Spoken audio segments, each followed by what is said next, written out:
Degree होगी तो दिखाई देगी। अरे सच बोलो ना, सच बोलो प्रधानमंत्री जी, चौड़े में बोलो हाँ मैं हूँ, उसके बाद भी मैं यहाँ तक हूँ, दुनिया आपका समर्थन करेगी। कहाँ से पढ़े लिखे हैं, डिग्री उनकी कोर्ट दिखाता नहीं है, उसके बाद कहता है जी डिग्री मांगोगे तो आपके ऊपर ये हो जाएगा, आपके ऊपर वो हो जाएगा। उसके बाद कितने सारे लोग निकल के आ रहे हैं कि हाँ जी हम उस कॉलेज से पढ़े हैं जिस कॉलेज की ये बात करते हैं, हमने तो कभी देखा नहीं छुपे रुस्तम आदमी को, कहाँ से छुप के आते थे और कहाँ को पढ़ के जाते थे। तो आपको समझना पड़ेगा साहब, इस देश में डिग्री मांगने पे प्रधानमंत्री की आप लोगों के लिए प्रेरणा बनोगे। आप जबरदस्ती अपने आप को दिखा रहे हो मैं डिग्री वाला, मैं डिग्री वाला। बोला था ज्यादा पढ़ा लिखा नहीं हूँ। हाँ तो फिर आप यही समझो ना, जब एक बारी मंच, हमने तो वो वीडियो भी देखी, चाय पीते पीते प्रधानमंत्री बोल रहे कि मैं 10वीं से आगे नहीं पढ़ पाया, हमारी घर की मजबूरियाँ थी। एक तरफ तो वो ये कहते हैं, एक तरफ वो कहते हैं कि जी मैंने पॉलिटिकल साइंस में BA कर लिया, मैंने MA कर लिया। तो ये सबको समझना पड़ेगा, डिग्री है ही नहीं साहब, डिग्री क्या दिखाएंगे। और डिग्री शब्दों में होती है, मर्यादाओं में होती है। डिग्री अगर किसी इंसान की होती है तो उसकी शब्दावली में होती है। प्रधानमंत्री जी की शब्दावली हम लगातार सुनते आ रहे, गिरते स्तर की पाई गई है, कई मंचों से पाई गई है। तो आप उनको एजुकेशन जितनी मर्जी हासिल कर लें पर एक शब्दावली में बदलाव नहीं ला सकते ना। लेकिन गिन्नी जी कभी आप हाँ, ये आपने बहुत अच्छा सवाल पूछा। ये बात अमित शाह जी से बोलिए कि जब उनकी डिग्री लेकर के प्रेस कॉन्फ्रेंस करते ये रही मोदी जी की डिग्री, हमने तो नहीं कहा। अरे आप अपनी झूठी डिग्री क्यों दिखा रहे हो, फिर क्यों दिखा रहे हो आप, जब आपके पास डिग्री है ही नहीं। आप उस जमाने में, जिस जमाने में हाथ से डिग्रियां लिखी जाती थी, आप कह रहे हो कंप्यूटर की प्रिंटेड डिग्री होगी।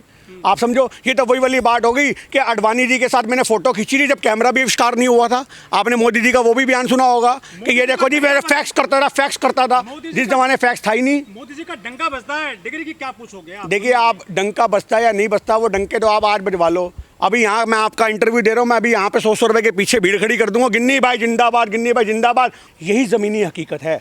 मैं आपसे चौड़े में कहता हूँ, ये काट के आगे लगा देना।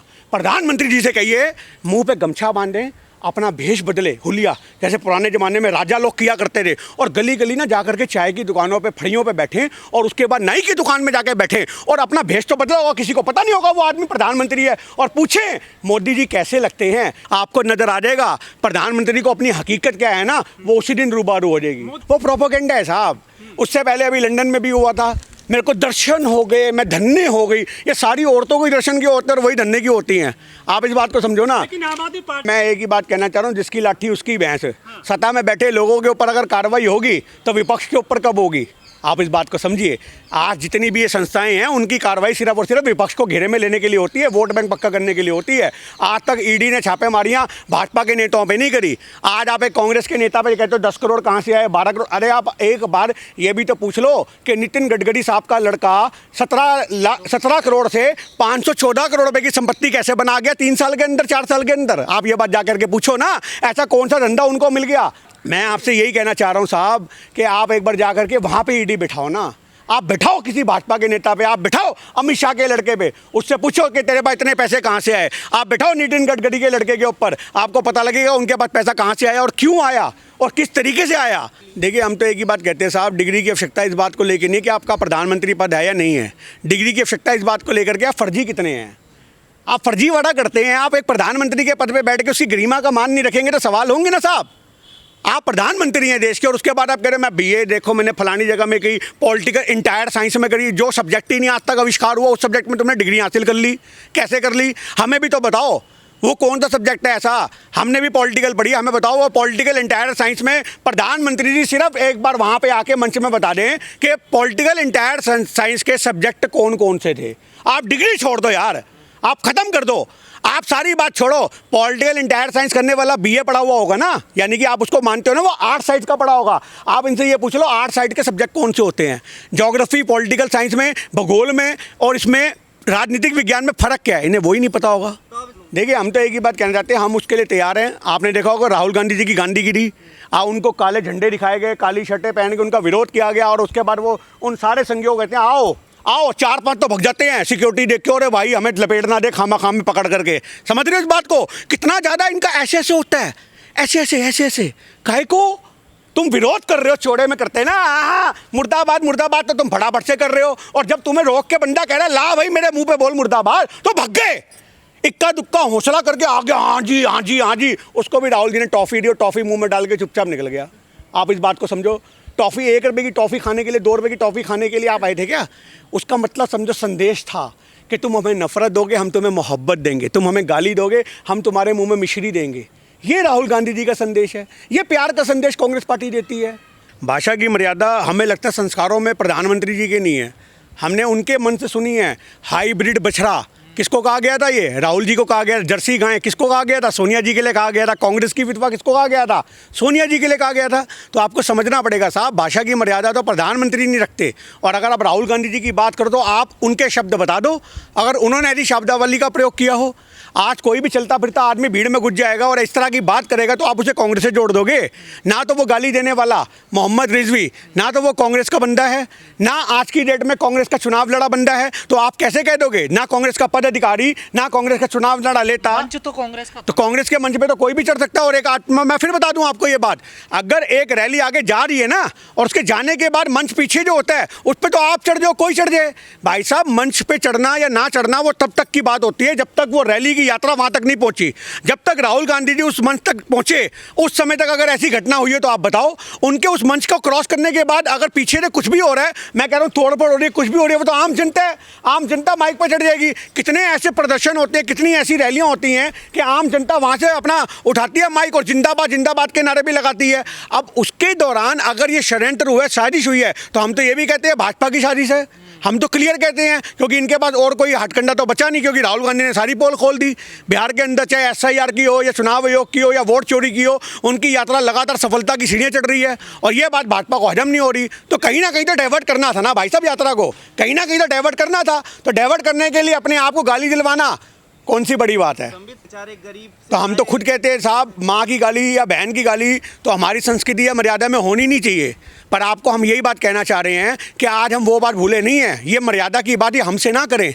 ये मर्यादा की बात जाकर के आप योगी जी के मंच के ऊपर बैठे लोगों को, नेताओं को समझाओ, जिन्होंने 2017 चुनाव के वक्त ये बात बोली थी कि मुसलमानों की बहन बेटी के कपड़े पाड़ो और उनका बलात्कार करो।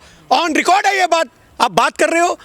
जो मुर्दों के साथ बलात्कार करने की नसीहत देते हो और उसमें सोचते हो कि हिंदू तत्व मजबूत होगा, ये बात उनको समझाओ मर्यादा। ये हमें मत समझाओ। हमें बहुत अच्छे से पता है माँ बहन की इज्जत कैसे रखनी होती है। और अगर फिर भी उसने गाली दी तो किसने समर्थन किया? हमने बोला भाई बहुत सही गाली दी है। आप ये बात बताओ किस बंदे ने बोला? पर हमने ये बोला वो बंदा हमारा नहीं है। माफी मांग लेनी चाहिए। हम कहना चाह रहे हैं ये बंदा हमारा नहीं है। माफ़ी हम क्यों मांगेंगे साहब? कोई चलता फिरता अभी कल को अभी हम यहाँ पे किसी से बात करेंगे, हाँ जी मोदी जी के बारे में क्या विचार है, और कोई बंदा वहाँ से पलट के बोल दे मोदी का ढिमकाना, तो हम ये छोड़ना कहेंगे भाई साहब हमने बोला है। अब वो चलता फिरता आदमी बोल रहा है, आप उसको पकड़ो जिसने बोला है। हम तो खुद कहते हैं माता जी पूजनीय है। एक 100 वर्ष की माता जी के बारे में ये बात कहना, अपशब्द बोलना, हम तो कतई गवारा नहीं करते। और बीजेपी पटना से लगातार दिल्ली तक आंदोलन कर रही है। हाँ बिल्कुल, आप देखिए आंदोलन नहीं था, वो हमला था साहब। आप आंदोलन को हमले से मत जोड़ो। आप कह रहे हो इतना बड़ा हमला, पटना के अंदर लाठी डंडे चले हैं कांग्रेस के कार्यालय में। आप ये बात बताओ, चलते फिरते वहाँ पे भीड़ आ रही है और उसके बाद अटैक कर रही है, हमला कर रही है। आप राजनीति में वाद विवाद, विचारों के मतभेद को क्या हिंसा तक लेकर के जाओगे? आप तो साबित कर रहे हो आप गोडसे के समर्थक हो। आप तो साबित कर रहे हो कि आपको तो बिल्कुल गोडसे वाली जो राह है आपने आज तक उसको पकड़ रखा है। आप जाकर के वहाँ पे कार्यकर्ताओं को मार रहे हो, पीट रहे हो। अरे जिसने बोला मोहम्मद रिजवी ने, आप उससे जाके पूछो तो सही उसका बैकग्राउंड क्या है, कांग्रेस के कितने प्रदर्शनों में गया वो आदमी पहले, आज से पहले आप बताओ। चलता फिरता एक आदमी, गाली दिया जाएगा उतना ही कमल खिलेगा। हम तो आपसे कह ही नहीं रहे साहब, उनको तो एक हथकंडा चाहिए था, एक हमले करवाना, मुद्दे को बड़ा करवाना।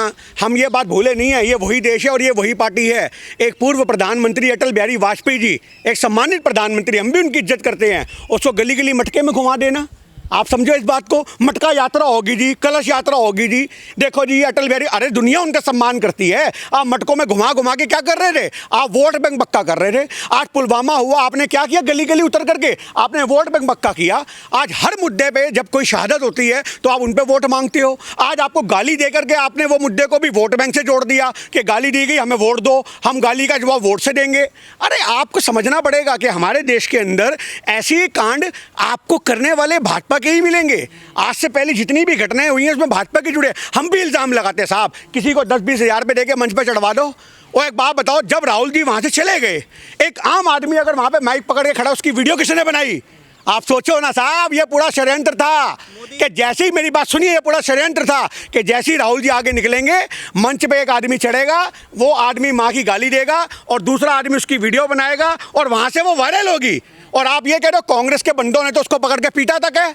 आप वो वाली बात बताओ, वो वीडियो क्यों काट दिया आप लोगों ने? ये वीडियो भी आपने खुद बनाई है और उसको वायरल भी आप लोगों ने किया है। वरना कांग्रेस के मंच पे भाजपा को इतनी दिलचस्पी क्यों? वो रिकॉर्ड किसने किया? और अगर सुन लीजिए, अगर कोई कांग्रेसी उसको रिकॉर्ड करता तो क्या कांग्रेसी उसको वायरल करता? आप मुझे बात बताइए, कौन सा कांग्रेसी उसको वायरल करता? अगर आज हमारे मंच पे, मेरी बात सुन लीजिए, अगर हमारे मंच पे कोई मर्यादा भंग हो रही है तो क्या हम चाहेंगे कि वो मुद्दा पब्लिकली आए? अरे इतना दिमाग तो खुद लगा लो, गोबर भक्तों।